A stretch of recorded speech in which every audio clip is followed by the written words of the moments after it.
વાત કરીએ ભાવનગરની તો વર્તેજ રેલવે સ્ટેશન પાસે રહેલ ટ્રકમાં અચાનક આગ લાગવાનો બનાવ સામે આવ્યો છે।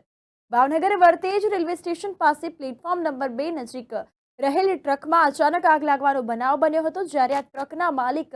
પરેશભાઈ ગોવિંદભાઈ કેરસિયા હોવાનું જાણવા મળ્યું છે। આ અંતર્ગત વાત કરવામાં આવે તો આ આગ અંગેની જાણ ભાવનગર ફાયર વિભાગને કરવામાં આવી હતી, તો ફાયર ટીમ તાત્કાલિક બનાવ સ્થળે આવી પહોંચી હતી। આગ પર કાબુ મેળવવાનો પ્રયાસ કરવામાં આવ્યો હતો, જ્યારે હાલ આ આગ લાગવાનું કારણ જે છે તે સામે નથી આવ્યું, કારણ કે નુકસાની જાણવા મળેલ નથી અને ભાવનગર વર્તેજ રેલવે સ્ટેશન પાસે રહેલ ટ્રકમાં અચાનક આગ લાગવાનો બનાવ બન્યો। તો વર્તેજ રેલવે સ્ટેશન પાસે પ્લેટફોર્મ નંબર 2 નજીક રહેલ ટ્રકમાં અચાનક આગ લાગવાનો આ બનાવ સામે આવ્યો હતો, જ્યારે આ ટ્રકના માલિક પરેશભાઈ ગોવિંદભાઈ કેસરિયા હોવાનું જાણવા મળ્યું હતું અને જ્યારે આ આગ અંગે ફાયર વિભાગને જાણ કરવામાં આવી હતી, ત્યારે ફાયર ટીમ દ્વારા તાત્કાલિક બનાવ સ્થળે પહોંચીને આગ પર કાબુ મેળવવાના પ્રયાસ હાથ ધરવામાં આવ્યા હતા।